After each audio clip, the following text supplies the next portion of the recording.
Well, hello. You must be here to talk about saving and investing in 2022. Let's begin. So the first thing when I think about any activity, especially an activity that takes a lot of mental energy, a lot of focus, a lot of time, is I want to figure out why is it actually an important endeavor to be participating in, right? Because if we are going to be dedicating knowledge and time and resources and sometimes frustration into something, it certainly must be something worthwhile. So for me, a few things that I think of when I think of why investing and saving is important are, number one, retirement, right? So we want to think, yes, in the now, we want to enjoy the things that we have, but we also want to make sure that we're setting ourselves up in the future, retirement, to live comfortably and achieve the goals that we have. Those goals are very different for everybody, and we'll talk a little bit about that in a bit. But we want to set ourselves up for retirement to live prosperous lives. Right? So right now, you might be in a place where, much like I was a few years ago, where you don't have any investing going toward retirement accounts, and you haven't even maybe given a thought to retirement because that's 30, 40 years away. I was there myself. I was deeply in debt. That was not on my roadmap. My focus 100% was how do I pay the bills and stay above water in the now. But whenever you implement some of the things that we talk about and you become a little bit more financially stable, and even when you are, in debt or maybe you're feeling behind, thinking about retirement and starting now, because it is something you can start on now, no matter what your age is, thinking about retirement is very important. Another thing that I think about that's very worthwhile is just joy, right? Sometimes, and again, money is not everything. I truly believe that. But sometimes having a little bit of extra money can bring a lot of joy, right? It can purchase things that you like. It can purchase time. It can purchase freedom. It can allow you to work a job or pursue a career that you're really, really invested in, that really jazzes you, and that gets you excited, right? So saving and investing more this year can put you on a track to be able to achieve some of those joyous things that you have in your life. Another thing that I think about is children, family, and friends. I think a lot of the time in the personal finance community, we think about us a lot, right? How is this money going to affect me? How is this savings going to affect me? How is $1 million going to affect me? And while that's fine, and we all have our motivations for being financially successful and being successful investors, there's also an ancillary piece to everything in that being financially literate, being financially fit can greatly affect those around you, okay? So think about your children. Right? Think about what they'll be able to learn because mom or dad, were doing well with their finances. Think about the things you'll be able to afford them in terms of travel and experiences. Think about the things you'll be able to afford them in terms of maybe paying for college or helping with wedding expenses if that ever, happens with your kids, or, just all of those things, buying their first home. What a blessing it would be, and how joyful would it be for them and for you to be able to help them with that. Being able to give to friends and take them out to fun dinners, or, maybe you have a lake house that you were able to buy and you're able to have those community events. A lot of people, that's their main motivation for investing and being financially fit and being successful. And I think that's a very worthwhile thing to think about. And the last thing that I really want to mention regarding this is just peace, right? When you are debt-free, when you don't owe hardly anybody any money, when you are putting your extra monthly margin, as I like to talk about, into your accounts that are growing for you instead of for banks and for credit card companies, there's a lot of peace that comes with that. Because when you're living paycheck to paycheck, again, as I have in the past, as maybe you are, there's a lot of stress that comes with that. There's a lot of anxiety that comes with, I hope I'm able to pay the bills, or there's a lot of stress that comes around when you think of, well, what if I lose my job and I have these people relying on me? So being able to save more this year in 2022 and invest more, to me, one of the biggest reasons that makes it worthwhile is the peace that brings you. I want to take just a brief second to say, if you are enjoying this video, if you enjoy this channel, I would love it if you liked the video. By liking as well, it also adds it to your playlist of liked videos if you want to reference it in the future. This video, even more so than some of the other ones on the channel, I think are probably one that you might want to reference maybe monthly or quarterly or several times this year. So liking it would greatly, I think, help you and also help me. And if you enjoy what we do on this channel, subscribing to this video and to the channel as well is very beneficial. And like always, because especially we're talking about investing, I do want to talk a little bit about acorns. I have used Acorns for 5+ years. I need to get down the exact amount of time, but I know it's been quite some time. It's one of my main vehicles for investing. I am a huge fan of Acorns for beginners, especially beginners that don't know much. You can pick from pre-built portfolios. You can use the feature that it rounds up every transaction on the card that you have attached to the Acorns account and invest the spare change. It has Roth IRA accounts. It has children accounts. There is just so much I think that Acorns does right that I like talking to you all about it. So if you would like to try Acorns like I did 5 years ago and take a flyer and maybe set up a recurring investment of every Friday you throw $5 in there, and that's how I started, an amount of money that I didn't ever notice that was gone. You can click the link in the description below, and when you sign up using that link, you will get $5 and I will get a little kickback as well. All right, moving on. So I want to give you a couple examples that will help motivate you to really stick with this investing thing, right? Again, we want to make sure that this thing that we are working on and are going to start pouring money and time and energy into is worthwhile. So I have a few little notes here, so excuse me while I look down. But I wanted to give you a couple examples of how compound interest over time can affect your money and your future. So just 2 examples. In the first one, I'm thinking of a 20-year-old that's investing $500 a month into an account that is in stocks, right? And when I think of that, it's typically index funds or ETFs that are following something like the S&P 500. There are several ETFs and several index funds that will do that for you that are very easy. In fact, in Acorns, a lot of those portfolios are heavily based around these index funds and ETFs. But again, a 20-year-old that's investing $500 a month, if they invested till the age of 60, okay, so for 40 years, that amount of money would turn into, by the time they retire at the age of 60, $1,197,810. Okay, that's pretty powerful for a $500 a month investment. The next scenario I want to look at is somebody that maybe is a little bit older, 35 years old, okay? They're investing $750 a month and thinking until the age of 60, right? That individual would have $569,241. All right, so we're talking about powerful numbers. We're talking about numbers that you maybe have never seen or were able to realize or experience inside of your family tree. Right. So by doing these little things, by thinking about and being intentional this year, you're going to be able to start pushing yourself towards those kinds of goals so that when you retire and you're talking to your children and your grandchildren, you're going to be able to experience a lot of joy and a lot of peace and be able to do a lot of cool things with them. The next thing I want to talk about is goals. All right. And I talk about goals all the time on this channel. I feel like I talk about it too much, but it's, to me, one of the most important things when it comes to personal finance.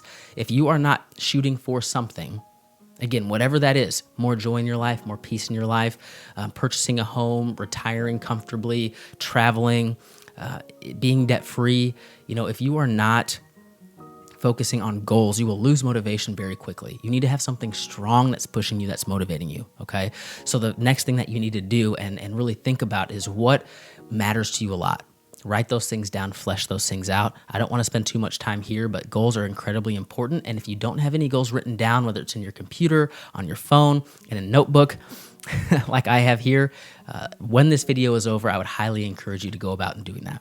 Okay, so the next thing I want to talk about is how to save and invest more. So some practical ways to go about this. So we talked a little bit about goals. You need to set goals that will motivate you.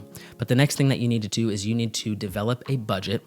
If you want to learn more about budgeting, I have a lot of episodes regarding budgeting and taking a deep dive into that on my podcast. So if you search Millennial Economics on Spotify or Google Podcasts or Apple Podcasts, you will be able to find it.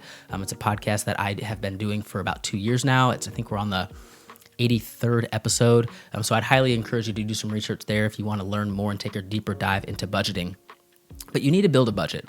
You need to know how much you bring in every month. You need to know how much is going out every month, and you need to know what your monthly margin is. And you need to be able to adjust, right? So if you see that too much is going out because you're eating out every night, you need to adjust that number and hold yourself accountable.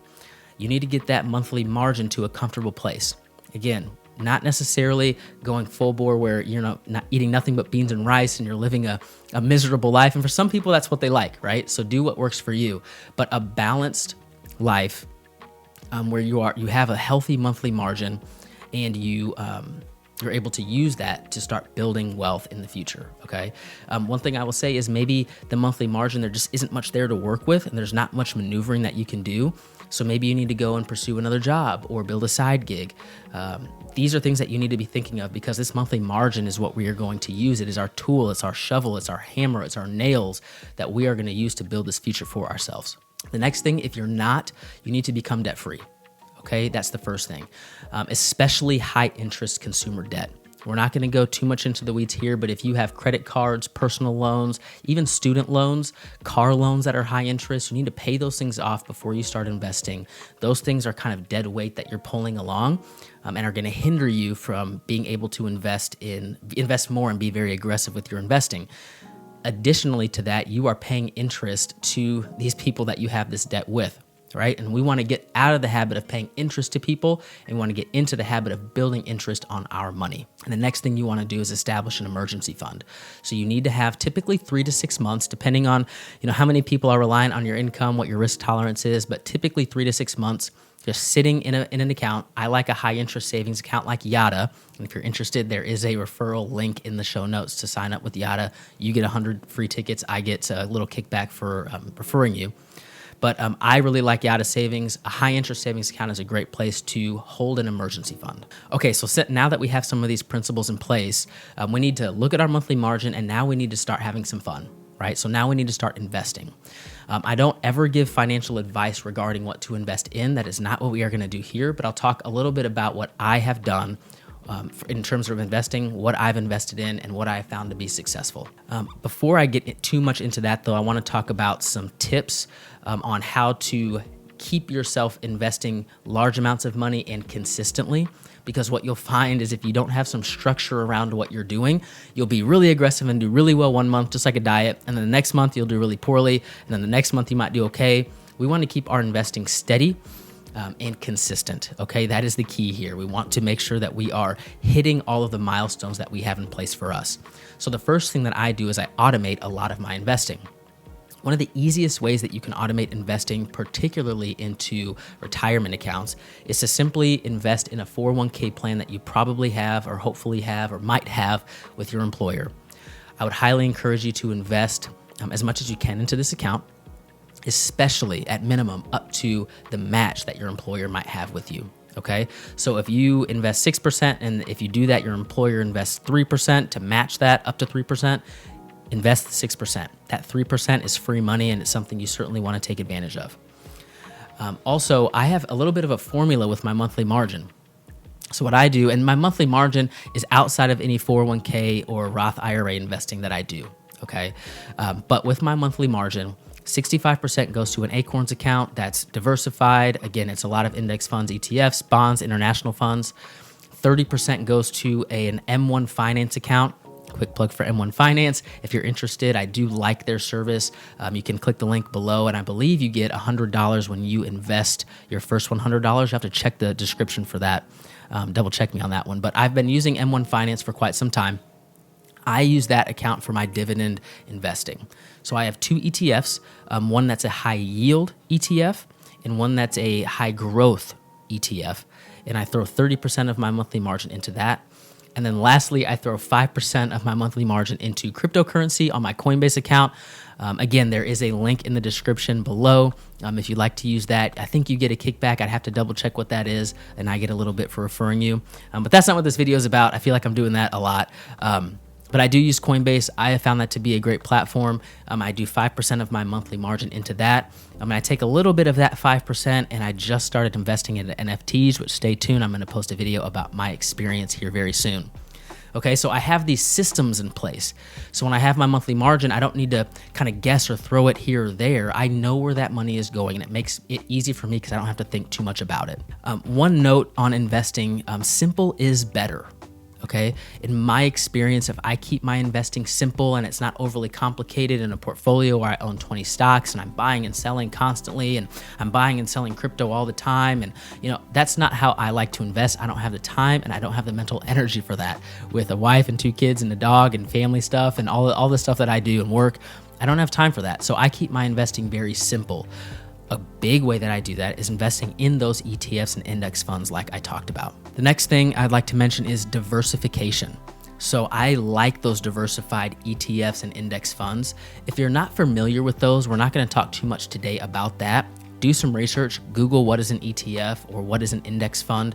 Essentially, it's something that you can purchase that follows a certain group of companies and is highly diversified into many companies when you buy just one share of that index fund.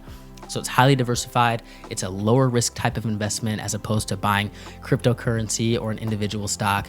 And I like that. I like those diversified accounts. And then what do I use? So we talked a little bit about it, right? I invest heavily in my 401k. I invest heavily in my Roth IRA. I use Acorns. I use M1 Finance. I use Coinbase. Those are all things that personally I can vouch for that have worked for me.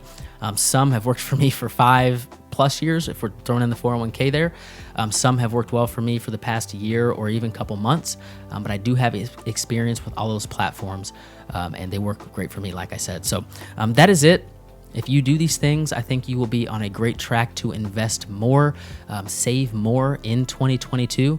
Again, I would highly encourage you to like this video, add it to that liked playlist so you can reference it later on this year.